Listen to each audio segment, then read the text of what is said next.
Hello and welcome to a Taylor's Tales podcast. This is Chris's Corner. I'm your host, Chris Taylor, and welcome back to a brand new episode. This week, I'm going to be talking about why Berserk 1997 has such an impact on today's society and how we could utilize it within today's generation.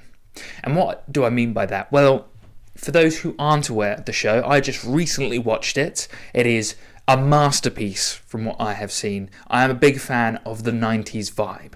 But why does it matter? Why does this show in particular come to mind? Well, it comes to mind because I think of The Isolated Warrior. And for many of you out there, you're probably going, for those of you, I should say, in the Northern Hemisphere, I should say. If you're on the sunny coast of California or in the Southern Hemisphere, sunny Australia, I'm sorry, this doesn't really apply to you at the moment because you're dealing with some lovely weather. Or maybe you are isolated anyway. But because of the weather in the Northern Hemisphere at the moment, it can feel a little bit dreary. I know for a lot of you out there, and this is myself included, January is a very depressing month because of the weather. It is cold, it is dark, and everything feels a little bit shit because there's nothing really to look forward to until spring rolls around. Unless your birthday is within those 2 months, and for you, I feel very sorry. I'm sorry. It's just the way the cookie crumbles. And that's the way the cookie crumbles. But the point I'm trying to make in this podcast will be that how we can utilize this time in an effective way that's going to better ourselves and then also bring a smile to our faces, but actually be a little bit more stoic and be a little bit more thoughtful in your life. I don't know, but recently I've really connected, I don't know whether to call it religiously or connected with the universe. It's probably the best way to call it that because it's not God. To me, it's like feeling being. It's very difficult to explain, but I've been meditating a lot recently. And I've been meditating to Guts' theme from Berserk, which I'll be playing right now overhead as a little, for those who are just listening, you'll be able to really get, and those viewing as well, of course, not leaving you out. For those who are listening and viewing, you'll really get a good sense of the peace and serenity that can come from this music. And also, you're connecting with a character who has struggled. And for me personally, I have to simulate struggle. I struggle, obviously, life can seem hard, but we live in the best times possible. And in Berserk, Guts lives within a time of suffering.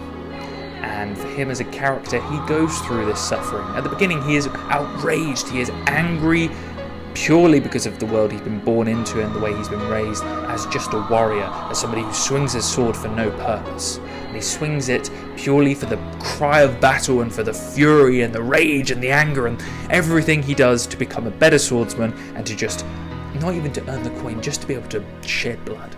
Because that's all he was born into. A bandit, a den of thieves, basically, what you would call them, even though they're mercenaries. And why does he matter? Well, throughout Guts' story, I don't really want to spoil the series for anyone because I want you to go watch it yourselves. The 1997 version specifically, it's only 25 episodes long and they're only 20 minutes each. It is a nice snap of the fingers, quick show for you to watch, and I think it's beautifully created. I would recommend watching episodes 2 to 25. Wait for episode 1 and use it as the last episode rather than the first episode. It's something I found out just from my own view. But what I will say about the show is this. Guts is somebody who has suffered deeply. He gains friends, gains a lover, and he also gains a brother throughout his travels and his journey within this series. And he almost gets to the point where he realises what his purpose is. What is his dream? And I'll repeat a quote from the show, and that is, "A man without dreams is a man who's already dead," basically. The man who would be my friend must have his own reason for living, beyond me. And he should put his heart and soul into protecting his dream. He should never hesitate to defend it, even against me. Some see nothing more than life and death. They are dead, for they have no dreams. Now that's ad-libbed, and that is from Griffith, who's the brother, not his brother by blood, but brother through war, basically. And he struggles as well in his own way, but not to the extent, it seems, like Guts does. Guts seems to be the workhorse throughout the show. And through his work and suffering and struggle and sacrifice, he still, even when he could blame the world, he could outrage himself and release his anger upon the world, he doesn't. He's stoic in his mind. He releases his anger where it needs to be dealt towards, but he never questions the world. I think the reason I bring this up is because it could be a what is me mentality. Why me? Why suffer? Why sadness? It's so easily when you're isolating on your own, maybe during the winter, or maybe you're not seeing enough people, etc. Any of this time, just the darkness alone may make you feel that way. And it's very easy to fall down that trap. Please don't. For me personally, I take it as a time to be in monk mode. Focus on your goals and focus on something that really gives you strength and makes you proud of yourself. Because this could be anything. And within Guts doesn't even realise what his dream is until very later on in the show. And this is the beautiful part, is that his realization is also cursed. His struggle is never ending. The road never ends. The reason I bring up Guts as well, I can't believe I've never watched the show up until now. It's been out since 1997. I was born in 95. It's been it's 2 years younger than me. So that's mad to say, actually, isn't it? I'm 27. It was 25 years ago that show was released, and I think it's aged beautifully. The artwork in the show, the pure crafted drawing of the show. I mean, you can get my excitement. I've talked about this with Studio Ghibli. Studio Ghibli is a timeless studio that produces constant, beautiful work, and although they are a little bit inactive lately, they will always be remembered because of the work that they've done. I think some of the anime from the 90s is also timeless as well. And when I look at Berserk, that's exactly what it is. And the soundtrack that I played earlier should make you realise as well is that the sound is just as impactful because it reminds you of peace. Isolation should also bring you peace. It shouldn't make you feel alone in this world, but rather connected. And what I've found is if I can utilise this time to monk mode, disconnect, really focus in on the mind, and to really focus in on Guts' persona, where he's not angry towards the world, he's not revenge, which, I made the mistake of, I listened to a song which has Berserk's quotes in it, and he says Griffith, like he screams the word Griffith, and it sounds like the word revenge. So when I'm running, I'm screaming revenge. Like I'm thinking to myself, like, oh, he's going back to take his anger out upon his enemy. But the truth is that in Berserk, Guts never takes his anger upon.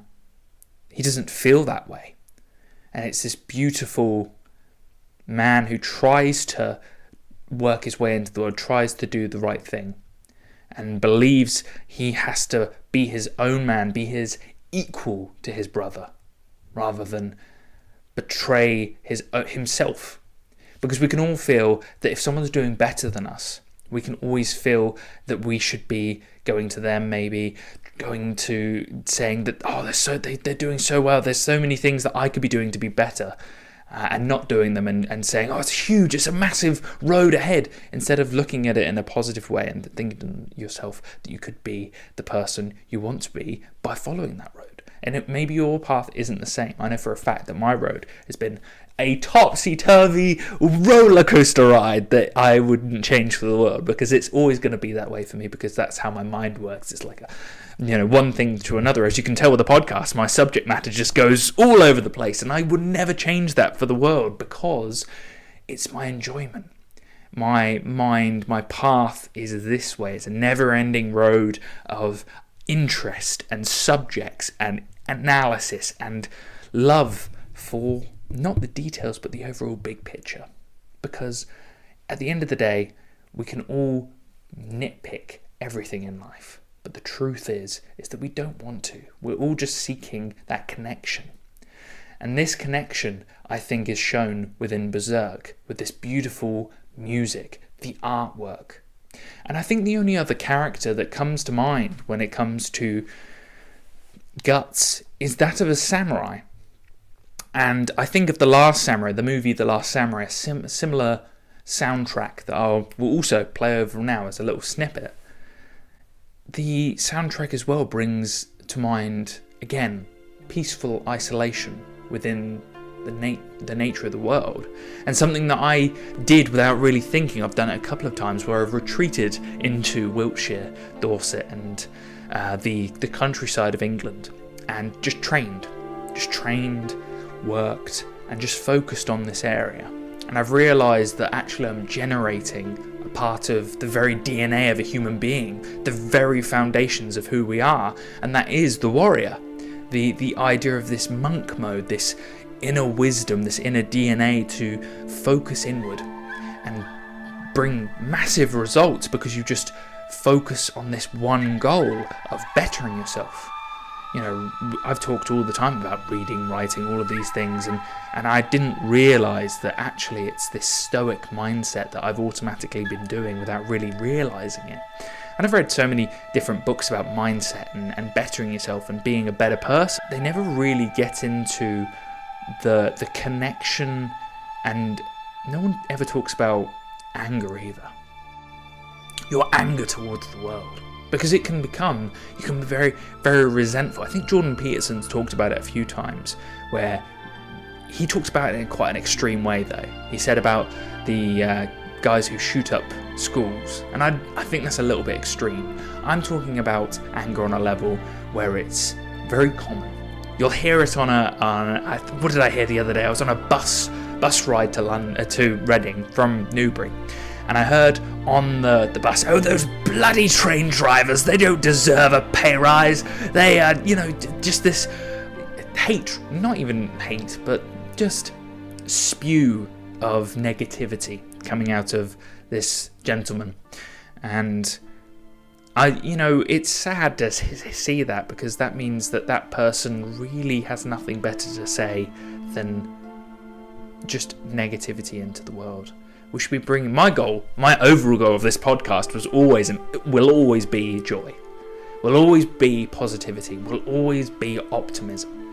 And many people won't like that. It's very cool to be a cynic in today's age, and that's fine, whatever. You can live that way and good luck to you. But for me personally, optimism, positivity, being around people who want to be better, who want to be in a better world, who want to not lash out at the world for being a tough place to be in. And I heard this quote the other day.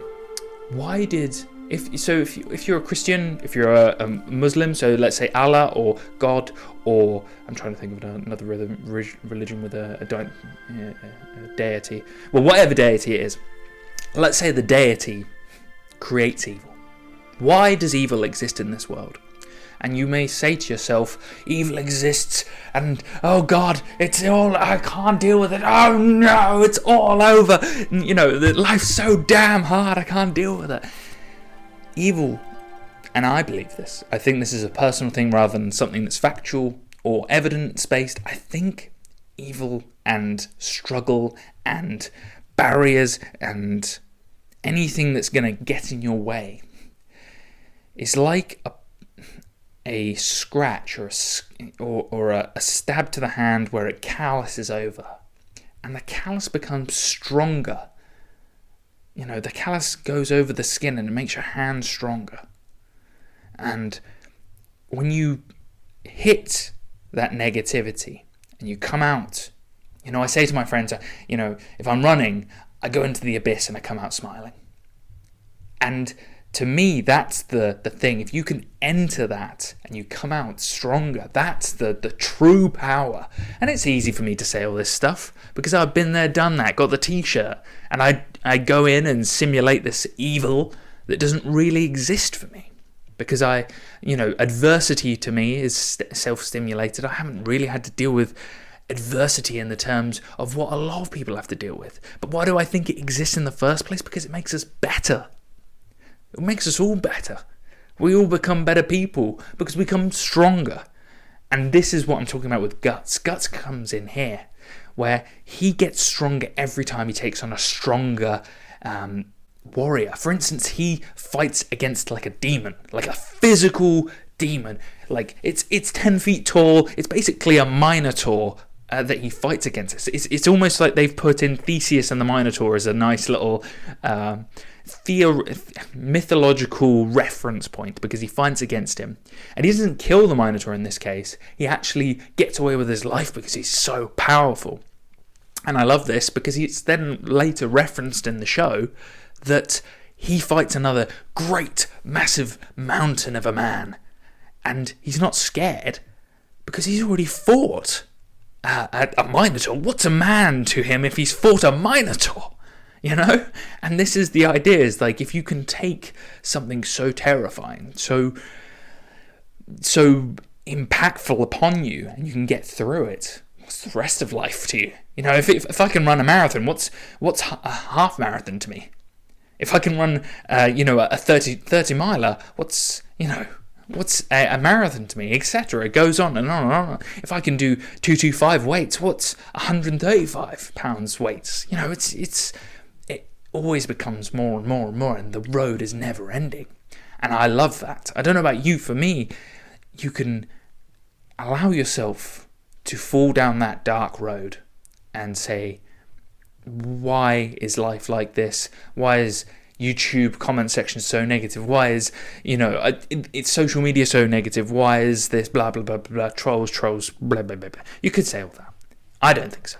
I think that people in general are good people, and I think that if we go through life trying to look for the negativity, we will definitely find it. But if you go through life trying to find positivity, if you look for the best in people and you still make yourself a warrior who can tackle the barriers, then it's what's the great saying?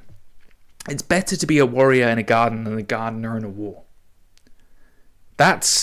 And Joe Rogan said that, by the way. So I am quoting him, and he's quoting a great. I can't remember the gentleman who said it, but yeah, it's a great quote, because I'd rather be strong in times of peace than be weak in times of war.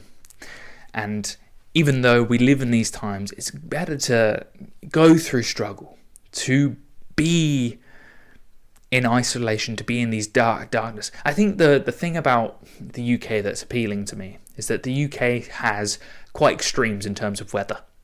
Not as extreme as some of the northern parts of Europe, and not as extreme as some of the southern hemisphere. But it does deal with rubbish rain, terrible winters of cold darkness, but it also has some very hot, very nice summers. And that contrast allows us to truly enjoy the best of both worlds, the dark and the light. And I don't know why, but I also found another character, like The Last Samurai and like Guts, who also reminded me a little bit of the ability to have the darkness but also light. And I saw it recently in a meme. I know, Chris, what does a meme have to do with being strong in tough times? Well, I thought that Ghost from Modern Warfare 2, the new version, is actually quite a good representation of that. And you can see it within the character's eyes. For those who haven't played the game, Ghost is quite a memeable character nowadays on the internet. And I'll play a clip in a minute of such character. Be careful who you trust, Sergeant. People you know can hurt you the most. Good advice, LT. I want to be like you when I grow up. You want to be better than me, Johnny? About yourself, baby, I'll be good. I just want to die in peace tonight. You can see it in my face, so I wear my hood. Feeling like it's 5 degrees tonight. Everybody cold where I come from. Cut your mans down, you was looking for a come up. Next summer, I'll be on the island with your bitch fish in a bottle in a pocket full of numbers. But what I want you to understand is that in his eyes you see the emotion, but in his words you feel the harshness of his reality. And that to me shows a gentleman who can take on the world and still have the ability to keep on walking. And that to me is like, so many people fall at the first hurdle. So many people do one push-up and give up. And that is quite sad, because there's so much potential in a human being. I think one of the things that religion got wrong, and maybe you'll disagree with me, and that's fine, chuck it down in the comments because I'm ready for it, anytime, anywhere. I think that pride is actually a good thing. I think that pride keeps a human going. The pride of himself or herself pushing forward, looking back on everything they've achieved, and knowing that if they hadn't pushed themselves, if they hadn't pushed forward, if they hadn't moved forward, if they hadn't read the books, did the writing, do the degree, do the course, do whatever to better themselves, then what is life without pride? What is life without the ability to say, I achieved something and I looked back and I'm proud of myself? I think a lot of people use the word ego as a negative thing, and I disagree. I think that the ego, yes, it can be negative if you're going to be using it as your massive schlong of a ego all around the office going, look at me, I'm Mr. Dog's body, all that jazz. And don't get me wrong, your greatest strength can also be your greatest weakness.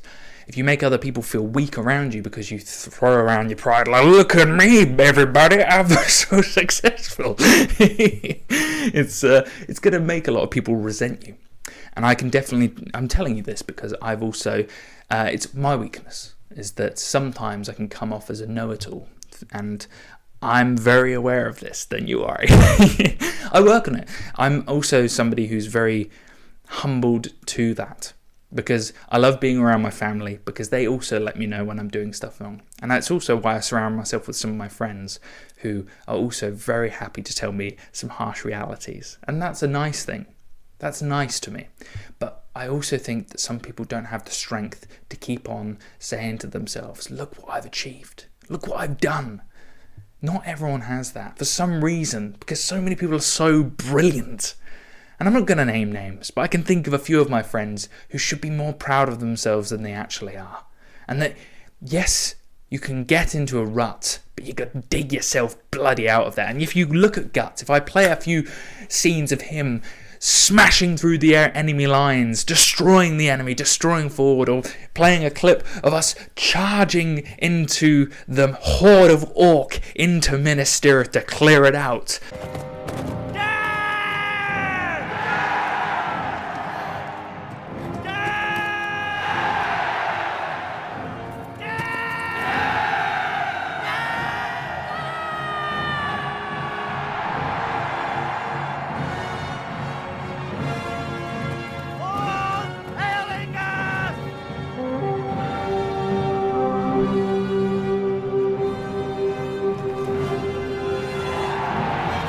You understand that this is the mindset we have to do when it gets to these dreary, tough, depressing times.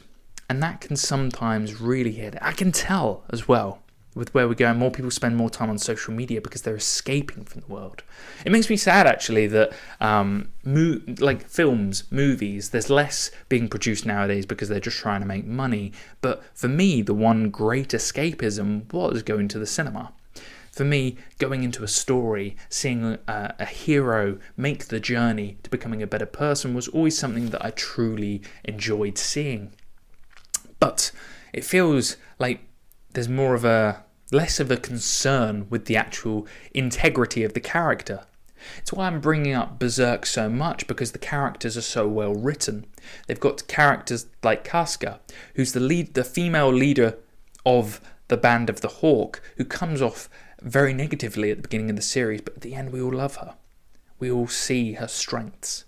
And this, to me, is very, very difficult to see in nowadays. It's actually, we're forced upon us with some characters as if we're meant to immediately respect them, rather than for them to earn our respect. In no life do we ever go into a job or go into a friendship or go into any scenario going, respect me right now, you must respect me, you must love me automatically. And that's almost what some films are trying nowadays. And you will respect my authority! You know, just by identity. It's very sad. And to me, the positive stuff that I always go back to is that there are series out there. There is creativity to be looked for. And that if you can look at these characters like Ghost, like Guts, like The Last Samurai, you can find this warrior mentality, but also you can find yourself some motivation and some happiness in the isolation. Wow, I just rhymed. God, that's cringe as fuck. Oh, I'm so sorry, I didn't realise it as I said it. That was like, wow, dude, that really... Sometimes I forget. But this is the nice thing when you do a podcast on the fly. You can really show the sort of audience your mindset. And I know I say a lot of the same things over and over again, and you have to bear with me. I'm human like the rest of you. But I also love the fact that you're getting an insight into somebody who, like you, is trying to go down this road in the best way possible without losing the integrity and the pride that he's looking to continue to do. Because at the end of the day, when I die, I'm not going to be thinking about the things that I bought or the money that I had in the bank account. It's going to be the experiences. It's going to be the stuff that I achieved. It's going to be the thought of family, friends, connection.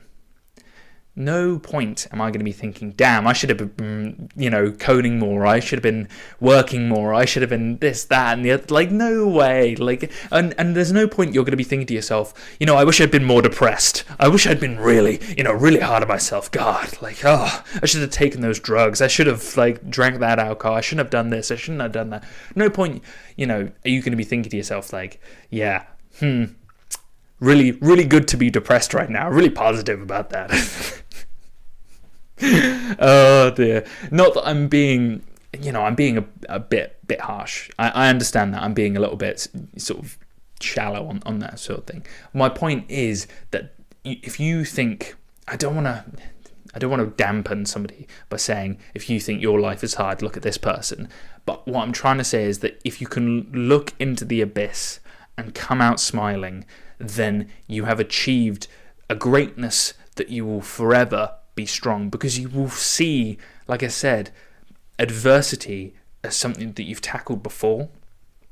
And if you can't do that, you will forever consistently deal with the same issues over and over again. And I think this is why there's such a high rate of anxiety in today's society as well, is because people aren't tackling the fear. They are continuously, oh no, seeing it all over again. They're just it's shock to the system, like cold water coming straight onto them. Like people, this is why I think a lot of people are doing cold showers and sauna and stuff like that to relieve them of this shock, and they can be calm. It's one of the reasons why I do long form cardio, because when I finish, I'm just thinking to myself, I'm so chill, man. I'm relaxed. I'm not uptight. I'm feeling good, and I'm ready for the world to interact with me. And I think this is also something, bringing back to the characters, that if you look at them, all of them are doing something quite severe, and then afterwards they're very chilled. Maybe you're not going to go out slaughtering people for a living. I hope you're not Jeffrey Dahmer or some sort of murdering psychopath. That's not what I'm going for right now. That's not what I'm saying you should be like Guts for. You should not be taking a massive sword and slicing people in half. No. What I am saying is that it's the afterwards. It's that stoicism, that ability to look at the world and see it as it is, and not try to change the fabrics of reality, but look inwards and look to yourself and see how you can benefit from this time, and see how great life's going to be in a few years' time. I look at my 20s as a great success. I've continuously pushed myself forward. I've not followed the same path as many people. And I look at the person I used to be, and I think he'd be very proud. And I hope to make the person who's 80-year-old me very proud as well. And that's the goal. That's all it is. making your 8-year-old self happy and your 80-year-old self happy. And I'll continue to say that. And I think that although Guts wouldn't say something like that, he'd probably be thinking more, something along the lines of, you know what? Probably looking to save his friends and the Band of the Hawk. And that the only way he would survive is being the commander and setting a good example. And that's another thing he did. Set the example. Be the person in your friend group who sets the example. Something I've always tried to be. I've always tried to be the good person and to do the right thing. And that's all you could be asked for. So, leaving it on that positive note, as always, of course, Berserk, a masterpiece, 1997, the version, and I hope you go watch it. This has been a Taylor's Tales podcast. This has been Chris's Corner. I've been your host, Chris Taylor, and as always, I hope to see you this time next week. Bye now. To know life in every breath, every cup of tea, every life we take, the way of the warrior.